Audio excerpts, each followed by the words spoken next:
One of the first things you can do to manage storage is to implement disk quotas. In Windows 10, disk quotas are configured on a per volume basis. They're only available on NTFS volumes. You can configure a disk quota on a per user basis or for everyone. And you can configure your disk quota to warn or to block users when they exceed their limits. Let's take a look now at how to implement disk quotas. So I'll start by opening File Explorer, navigating to this PC, and then if I right click an NTFS volume and click Properties, on the Quota tab I can enable quota settings, and then I can choose to enable quota management. If I want to physically limit users, I can choose the deny disk space to users exceeding the quota limit. Otherwise, it operates in a warning mode. Then I can specify disk limits. So limit disk space to and set a warning level to, and I can choose a value. Kilobytes, megabytes, and so on. Select the quota logging options. Log an event when the user exceeds their quota limit, and log an event when the user exceeds their warning level. Once I've enabled quota management, I can come back and check in quota entries to see if there's been any events. And obviously at the moment I've not enabled it, so there are none. So rather than work on the system drive, I'm just going to create a new volume.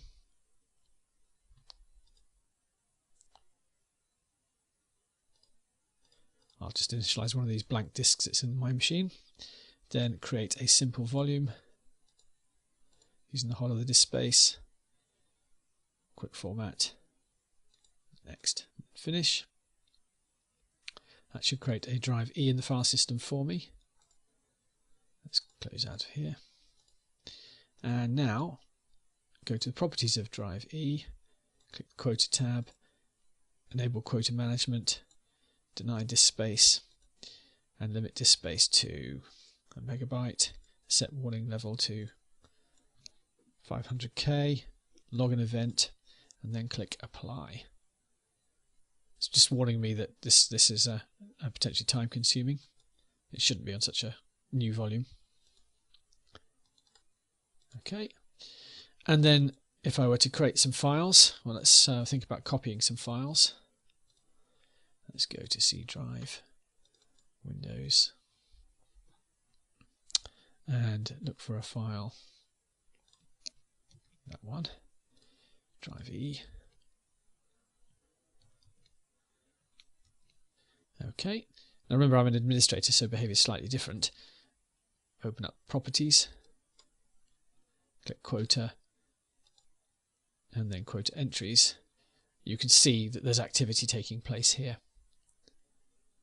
Okay, so this is my account signed in as the local administrator. It's not going to limit me because I'm a local admin, but if I were to sign out as a regular user and perform the same task, you should see some entries generated. Let's give that a try.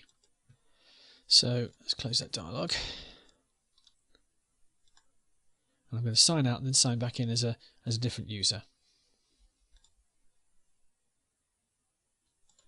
So I'll sign in as Claire, a standard user.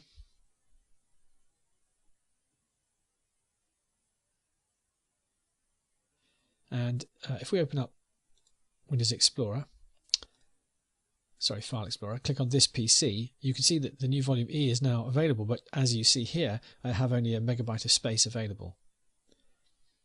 So let's copy some files.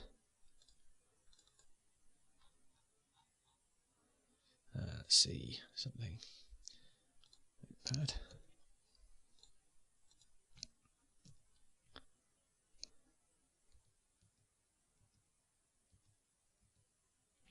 So there's not enough space, so that's fine. And now I'm going to sign out and back in as administrator and take a look at the quota entries on the volume that have been generated.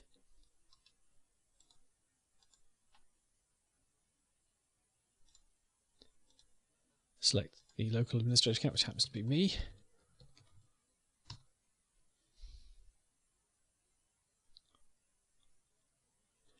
And then open up Explorer,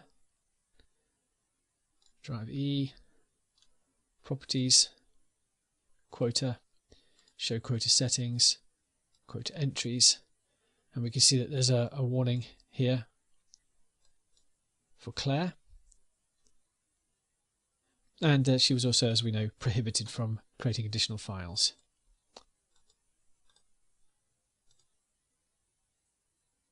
So in the demonstration you saw how to implement disk quotas. Removable devices such as USB flash drives and secure digital high-capacity SDHC memory cards are today very commonplace. They do offer great portability benefits, but they can pose potential threat to data security and to data loss.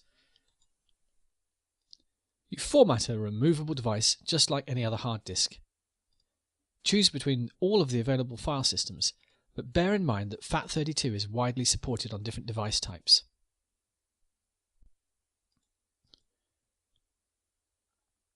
To secure removable devices, consider the following. Use NTFS permissions to assign security on files. Consider using EFS to encrypt files on NTFS volumes. Consider using BitLocker to go for whole drive encryption with any file system. When you enable BitLocker to go, you can choose between encrypting used disk space only or encrypting the entire drive. BitLocker to go is available only in Windows 10 Pro, Enterprise and Education editions.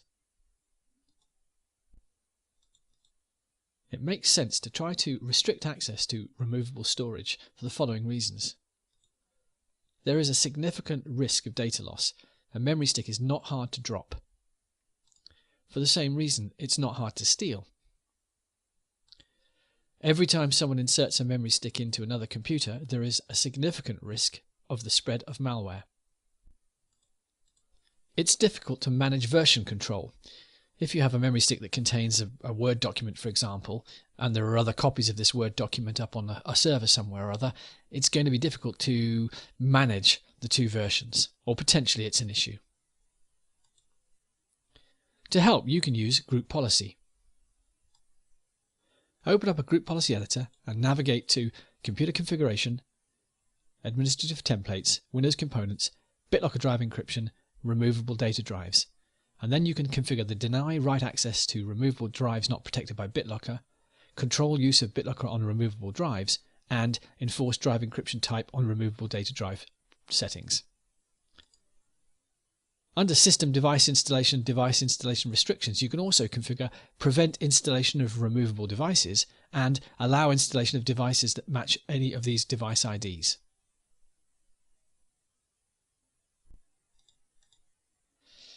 In small, medium-sized organizations, Windows 10 Pro, Windows 10 Enterprise and Windows 10 Education editions can be managed using Group Policy to force the centralization of BitLocker recovery keys in Active Directory.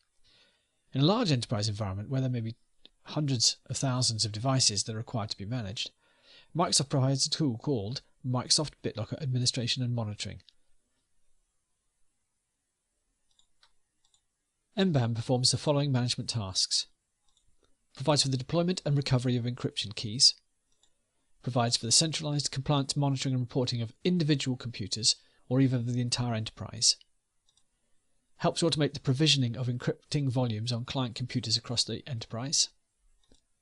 Reduces the workload on the help desk to assist end users with BitLocker PIN and recovery key requests. Support for encrypted drives, including a self-service portal. Provides for audit access to recovery key information. And provides for enforcement of organizational BitLocker policies. MBAM consists of the following components. Administration and Monitoring Server hosts the management console and monitors web services, enables the audit of activities, compliance and status. It enables the management of hardware capability and access to BitLocker recovery keys. The Compliance and Audit Database holds compliance information for the MBAM clients, which can be passed for reporting functions. The Recovery and Hardware Database. MBAM clients provide recovery and hardware information that is obtained from the centralized database. Compliance and Audit Reports enables the generation of different reports to monitor BitLocker usage and compliance activities. A Group Policy Template, which enables you to deploy MBAM Group Policy settings. for configuring BitLocker drive encryption. The MBAM client agent. This uses group policy to enforce encryption settings, collects recovery keys, recovery and hardware information from MBAM clients, and passes compliance data to the reporting system. You can see how these components interact in the following diagram. Active Directory Domain Controller uses MBAM group policy settings to access and configure managed devices. Managed device interacts with the MBAM administration and monitoring server to provide for compliance and recovery data. The MBAM administration and monitoring server uses a database server to store compliance, audit and recovery data. This compliance, audit and recovery data can be accessed to produce compliance and audit reports, which can be viewed on the MBAM management workstation.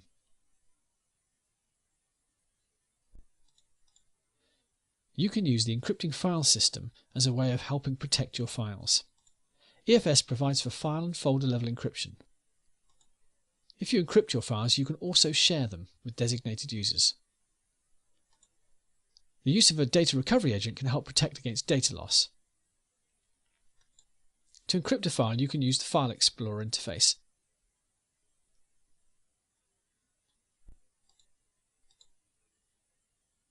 To implement data recovery, you need to create a data recovery agent. Use the following procedure. Open Windows PowerShell or a command prompt window. Navigate to the location where you want to store your DRA certificate. Run the cipher/r filename command. Provide a password to protect this certificate. To install the DRA, use the following procedure.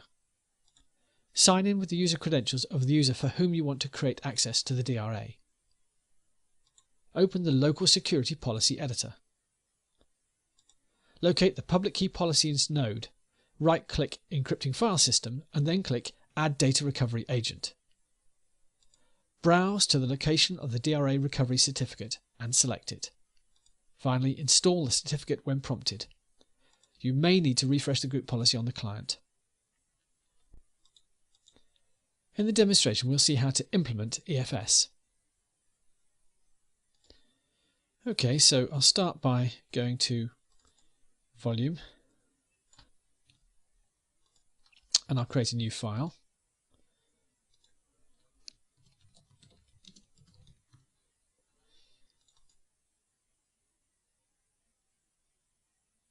I'll open up the file.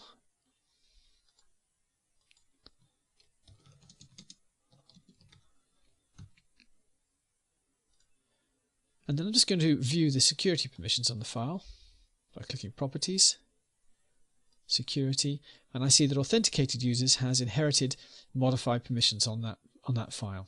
So there's no reason that a user other than myself can't access that file. There shouldn't be any reason to prevent them from accessing that file. However, I'm going to encrypt the file. On the General page, click Advanced, and then select the option Encrypt Contents to Secure Data. Click OK, click OK again. You'll notice that the icon has slightly changed here to indicate the encryption. Now I'm going to test that by signing in as another user.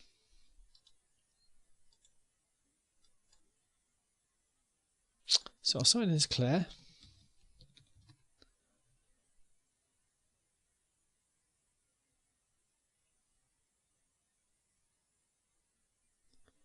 And I will also open up File Explorer and navigate to File, to Volume, the new Volume E.